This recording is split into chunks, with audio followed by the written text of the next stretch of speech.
Menor cuspe mais segurança. A Santa Catarina testa sistema de videoconferência com o objetivo de evitar a ida de detentos ao fórum para depor.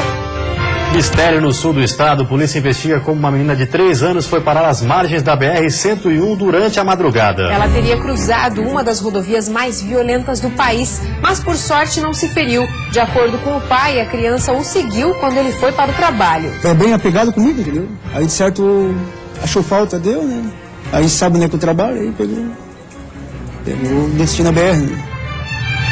Violência no oeste do estado, quadrilha fortemente armada, essas como reféns. Corte de gastos. Prefeitura de Chapecó anuncia a demissão de mais de 200 funcionários comissionados e a redução no salário do próprio prefeito. E ainda a CPI dos radares houve proprietários de possível empresa laranja e fraude de licitações. Os 2 empresários chegaram a ser presos pela Polícia Federal por suspeita de repassar propinas a servidores públicos da capital. O Band Cidade desta terça-feira já está no ar.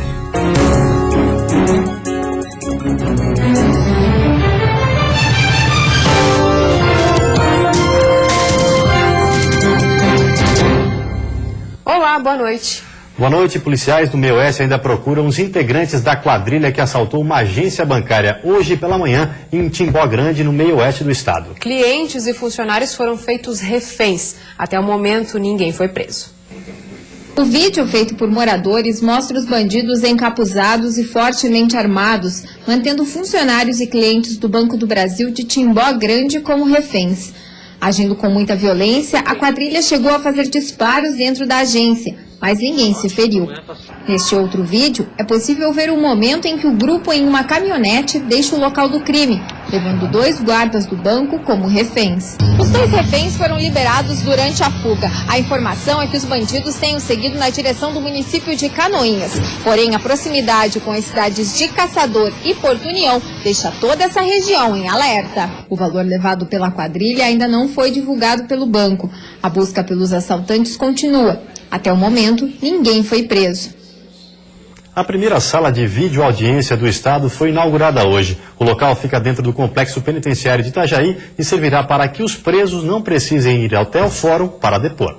Em média, 4.000 escoltas são realizadas todos os meses no estado.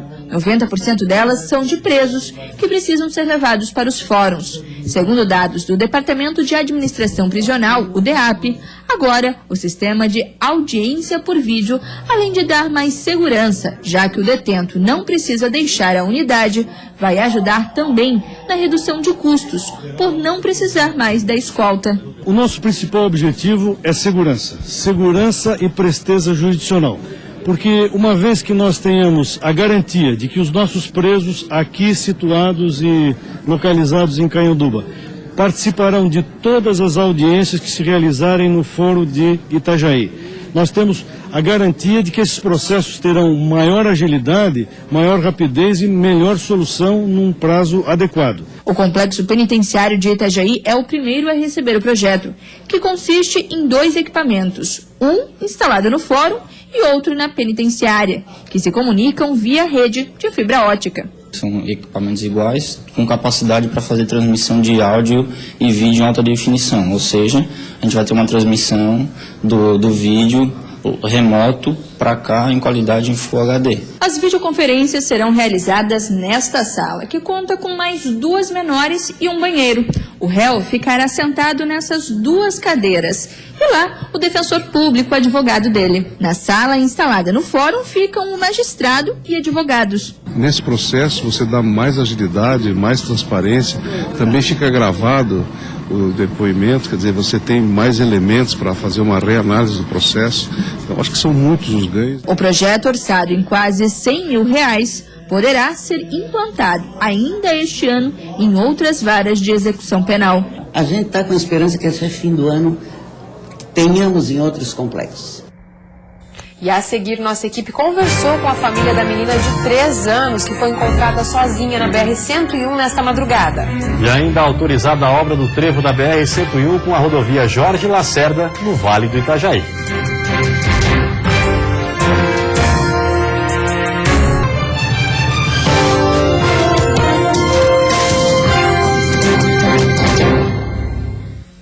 No sul do estado, uma menina de apenas 3 anos de idade foi encontrada sozinha às margens da BR-101 durante a madrugada. Nossa equipe conversou com os pais de Camille para tentar entender como a criança chegou até lá. Tô desesperada. A minha filha é tudo pra mim. Eu tô com o coração na mão, eu não sei o que fazer, não sei pra onde começar. O desespero é da mãe da menina Camille, de apenas 3 anos. A criança foi encontrada sozinha por volta das 2h30 da madrugada, às margens da BR-101, no município de Sangão. O pai dela explica que havia saído de casa para trabalhar e que a menina pode ter ido atrás dele. É bem apegado comigo, entendeu? Aí de certo achou falta, deu, né? Aí sabe, né, que eu trabalho, aí pegou o destino à BR, né? De acordo com a versão dos pais, Camille teria acordado e ido até a porta, onde abriu a tranca e caminhou sozinha por cerca de 500 metros até a rodovia. Ela chegou a atravessar um dos sentidos da BR-101 e foi encontrada no outro lado da pista por um caminhoneiro. Quando ele chegou do serviço 5 horas, ele me acordou. Ele viu a porta aberta e me acordou. Daí que eu fui perceber, porque eu tenho sono pesado. Aí eu não percebi quando ela saiu. Daí ele me acordou e fiquei desesperado, porque jamais ia esperar uma coisa dessa, né? Camille ficou algumas horas no posto da Polícia Rodoviária Federal de Tubarão, até que o Conselho Tutelar foi informado sobre a situação. Não é comum efetivamente encontrar criança abandonada próximo à rodovia, mas nesse caso, em virtude do deslocamento rápido lá da viatura para verificar a situação e também o apoio dos caminhoneiros que acabaram encontrando essa criança, nada de mal aconteceu. Mesmo com a identificação dos pais, a menina segue em um abrigo sob responsabilidade do Conselho Tutelar. A partir de agora, será a Justiça quem irá definir o futuro de Camille. Na realidade, agora ele vai ter que aguardar a decisão da juíza, né? Aí a gente vai ver o que ela vai definir. Os pais da criança esperam que a menina volte para a família o mais rápido possível. Podia ser pior, né? Agradeço a Deus por ela estar bem. Mas, tipo assim, eu queria ir lá e buscar ela. Mas não é simples assim, né? O Ministério Público recebeu um relatório do Conselho Tutelar agora à tarde e vai instaurar um inquérito para investigar a situação de risco envolvendo a criança. Enquanto isso, ela continua na central de acolhimento do Conselho. A Serra Dona Francisca, em Joinville, poderá contar com áreas de escape para melhorar a segurança. O objetivo é evitar novas tragédias no local. A Serra Dona Francisca voltou a ser o principal assunto no Comitê de Segurança da Regional de Joinville. A construção das áreas de escape foi a pauta debatida na reunião. E essa não foi a primeira vez que o tema apareceu na mesa. O DEINFRA já tinha descartado a ideia depois que engenheiros classificaram a medida como inviável por causa da geografia da serra. A Câmara de Dirigentes Lojistas de Joinville, que não ficou satisfeita, insistiu no tema. Hoje, o presidente da CDL mostrou aos integrantes do comitê um material com vídeos e reportagens que mostram os números de acidentes evitados nas rodovias em que existem as áreas de escape. A gente passa por ali pelo menos 2 vezes por semana, vê os acidentes, vê a causa dos acidentes e vê que existem possibilidades relativamente simples de se implementar um processo de absorção da energia desses veículos que vêm em velocidade excessiva por problemas de freio, que são comuns, ou por qualquer outro dano. Nós acreditamos que é uma solução de custo relativamente simples e de impacto muito grande na sociedade de todo o norte do estado. O modelo de área de escape apresentado com a caixa de argila está orçado em cerca de R$2,5 milhões. A CDL acredita que esse custo pode ser menor, desde que o caso seja bem estudado e com um projeto bem elaborado. De acordo com o levantamento feito pela CDL de Joinville, o levantamento de análise de risco custa menos de R$10 mil. A SDR vai pedir ao governo do estado, através das secretarias envolvidas, a descentralização desse recurso, ou pelo menos parte dele, para que o estudo seja realizado. A outra parte do recurso para análise deve ser financiada pela iniciativa privada. A gerência da SDR e o comitê se comprometeram a levar a proposta adiante. Nós vamos ver qual é a curva mais necessária e pontualizar todas as ações nela primeiro e buscar os recursos devidamente à Defesa Civil, à Secretaria de Infraestrutura do Estado, para que a gente possa viabilizar e fazer um teste na primeira curva. Na última semana, a Justiça arquivou o processo criminal sobre a tragédia que matou 51 pessoas na Serra. O inquérito policial apontou que, se estivesse vivo, o motorista do ônibus seria indiciado por homicídio culposo, ou seja, aquele em que não há intenção de matar. Como o motorista também morreu no acidente, o juiz arquivou o processo por não ter quem responsabilizar.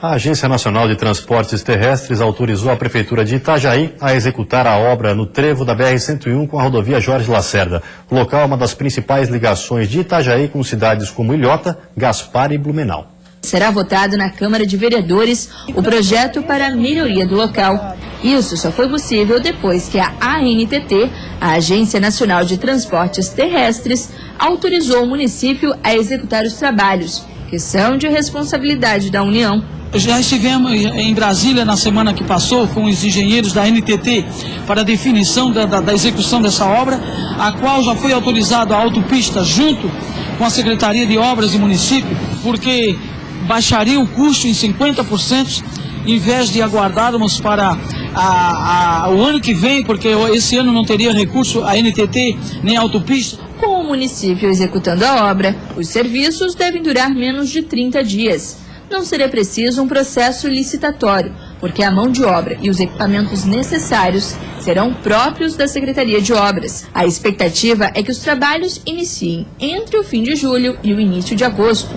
O investimento previsto é de R$300 mil, quase 50% mais barato. Uma obra relativamente simples, que muitos já indicaram. É competência também do poder público, porque está perigoso de acidente, já está se formando fila em cima na BR-101, e isso preocupa muito. A partir do momento que eu tiver a ordem de executar a obra, se o tempo ajudar, em menos de 30 dias, nós devemos de dar aquela obra concluída, restando para a autopista depois fazer os acabamentos, com meio fio, pintura, essa coisa toda. Com a obra concluída, o trânsito no eixo central. Essas duas pistas no meio do trevo deve diminuir 40%. Isso significa uma diminuição de 5 mil veículos por dia. Na obra está prevista a implantação de 2 retornos funcionais no trevo entre as duas vias. Com isso, o fluxo de veículos será desviado para as marginais, desafogando o trânsito na rotatória, que chega a receber por dia quase 9 mil veículos. E você vai ver depois do intervalo, a Federação das Indústrias de Santa Catarina realiza seminário para discutir a lei anticorrupção. E ainda o trabalho de uma ONG de Florianópolis que resgata, reabilita e reintroduz animais silvestres à natureza.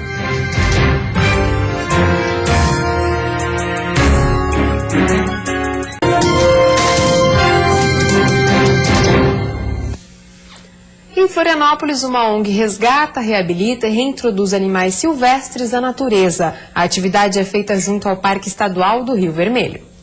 Este animal tem apenas 2 meses de vida e até chegar aqui já passou por vários apuros e perigos. O viadinho é totalmente cego e foi rejeitado por sua mãe, mas agora está bem cuidado e alimentado. Ele ainda não tem nome, mas já se tornou um dos mascotes da Associação R3 Animal. Só podemos chegar perto dele e fazer carinho porque ele não poderá mais ser solto no meio ambiente. Esta ave também se recupera. Ela foi apreendida e seu antigo dono não lhe cuidava bem.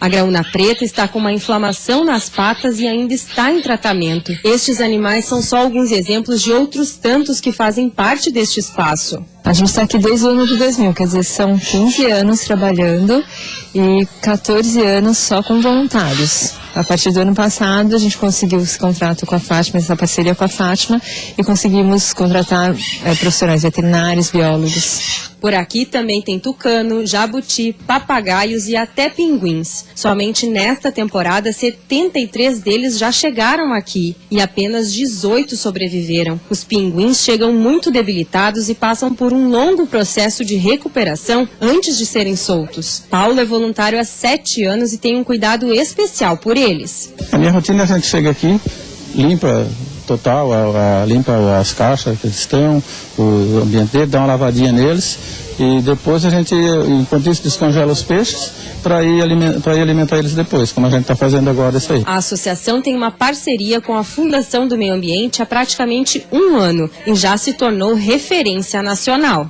O Parque Estadual do Rio Vermelho é o único centro de reabilitação dos animais silvestres no estado. Hoje, 500 animais recebem cuidados especiais por aqui. A Josi é bióloga e é responsável por isso. Ela está carregando um tamanduá mirim de aproximadamente 1 ano. Josi, como que esse tamanduá chegou aqui?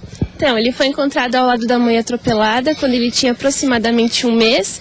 A gente começou a dar mamadeira, ele se apegou demais, por isso ele não tem mais condições de soltura. Hoje ele vive aqui na trilha. A maioria dos animais chega por apreensões da Polícia Ambiental. Enquanto fazíamos o registro do trabalho da associação, 5 pássaros chegaram ao local. Eles sofriam maus tratos pelos donos. E é possível perceber o descaso através das gaiolas sujas e mal conservadas. Por isso, antes dos animais serem encaminhados aos viveiros, eles precisam passar por um procedimento. São avaliados pelos veterinários e, se for o caso, são tratados. E todos recebem um tratamento que a gente chama preventivo contra os parasitas, que um dos principais problemas que a gente tem aqui são os parasitas, que os animais sejam bem maltratados. Depois destes cuidados, a maioria dos animais está pronta para voltar a viver em seu habitat natural, local de onde eles nunca deveriam ter sido retirados.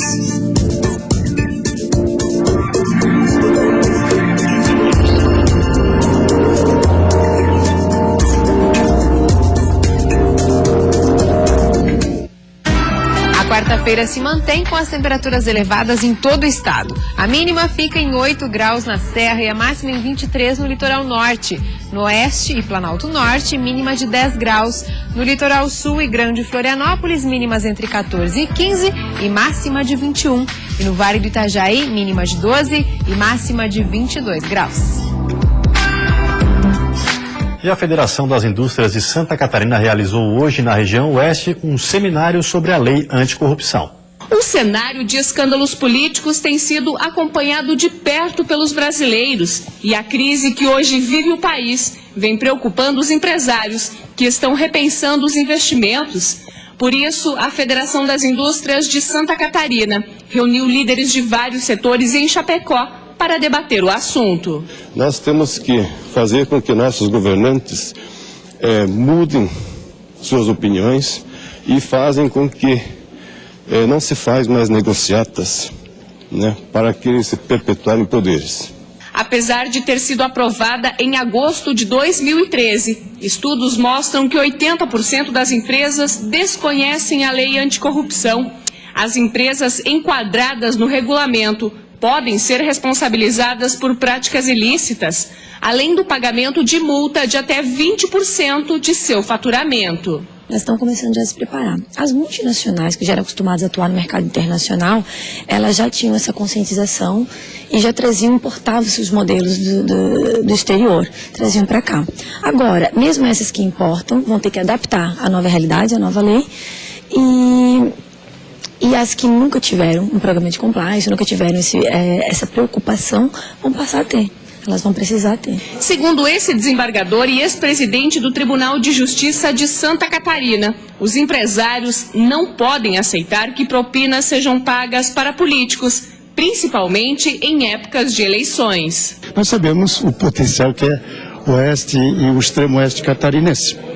É um celeiro de grandes e grandes empresas, celeiro de grandes e grandes empresários, grandes contribuidores para os cofres da União, do Estado, dos municípios. Então nós queremos começar por aqui. E a seguir, os desdobramentos da CPI dos radares. Hoje, mais 2 empresários suspeitos de usar empresa laranja foram ouvidos. E ainda cortando gastos, a exemplo de outras prefeituras, o município de Chapecó demite mais de 200 comissionados.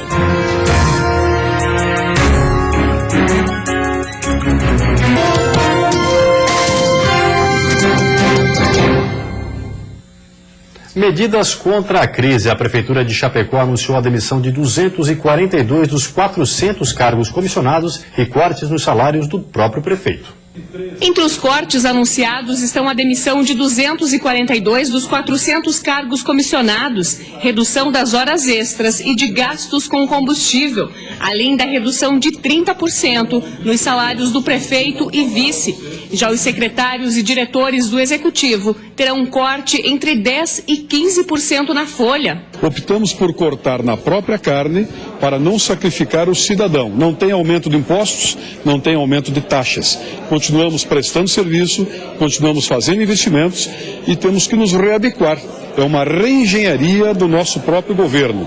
Apertar o cinto, sermos mais eficientes e, acima de tudo, mais eficazes. Em relação ao ano passado, somente os gastos com energia elétrica aumentaram 48%, já água e saneamento 4,85%, números considerados acima do normal, já que a arrecadação com impostos diminuiu bruscamente em função da crise.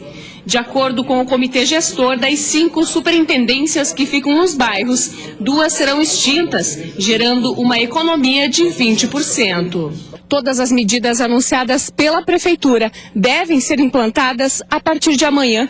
A expectativa é economizar 4 milhões por mês e 43 milhões de reais até dezembro de 2016. Mesmo diante desta realidade, de acordo com o prefeito, novos recursos estão sendo viabilizados para que as obras no município não sejam interrompidas. Estamos com operações de incremento nas nossas receitas, no ISS, no Prefic, na recuperação de créditos tributários que eventualmente a população por alguma razão em algum momento não tenha pago, da mesma forma na negociação das contas com a Caixa Econômica Federal e temos aí pela frente a renovação da concessão com a Casan, a empresa concessionária do serviço de água e de saneamento. Isso também representa uma possibilidade de trazer mais recursos para o município. Em Florianópolis, a CPI dos radares ouviu hoje novos depoimentos. Os vereadores querem desvendar a participação da empresa Artmil na manutenção dos equipamentos eletrônicos instalados na capital. Valmor Nascimento admitiu conhecer diversas pessoas identificadas na Operação Ave de Rapina da Polícia Federal, mas negou qualquer envolvimento nas irregularidades. Se tiver uma imagem minha, não precisa nem ser dentro da agência, fora da agência, ou do lado da agência, ou 1 quilômetro da agência, isso pode me condenar. O empresário dono da Artmil informou que venceu licitações e manteve contratos para fornecer materiais de uso militar e sinalização para a Guarda Municipal de Florianópolis, e que foi procurado pela COP Tecnologia, empresa responsável pelos radares na capital, a prestar assistência técnica aos equipamentos. Pela manutenção dos radares, a Artmil recebia R$20 mil por mês da COP Tecnologia, mas a CPI tem dificuldades em compreender como um fornecedor de produtos e acessórios militares estaria habilitado a prestar outro tipo de atividade, como o conserto de equipamentos e sistemas eletrônicos. Não tendo nenhum contato de orçamentos, um contrato de R$20 mil por mês, é muito complicado para a CPI entender de que isso era uma prestação de serviço real. De acordo com as investigações, a empresa poderia servir de laranja num esquema de repasse de propina. E para a Polícia Federal, o contrato nunca teria sido executado e envolveria 13 agentes públicos e empresários. Todos foram denunciados. Valmor e Davi, pai e filho e sócios na Artmil, chegaram a ser presos preventivamente. Eu nunca fui extorquido, nunca nenhum funcionário público, nunca, muito pelo contrário. No final do ano passado, a PRF apreendeu quase R$100 mil em espécie com o ex-comandante da Guarda Municipal após uma visita à COP Tecnologia no Rio Grande do Sul. Um dos depoentes afirmou que o valor era um adiantamento de 5 parcelas para o controle técnico dos radares na capital. Davi Nascimento, filho de Valmor e sócio na Artmil, também prestou depoimento. Talvez vá na contramão da acusação, por uma questão evidente da inocência deles, que vai ser provado até o final do processo. E antes de encerrarmos, vamos dar uma olhadinha no trânsito da capital. Aí você acompanha imagens ao vivo das pontes Colombo Salles e Pedro Ivo Campos. Movimento intenso para quem deixa a ilha de Santa Catarina e fluindo um pouco melhor para quem entra em Florianópolis. Agora, 21 graus. E vem aí o Jornal da Band. Uma ótima noite para você. Até amanhã. Boa noite, até amanhã.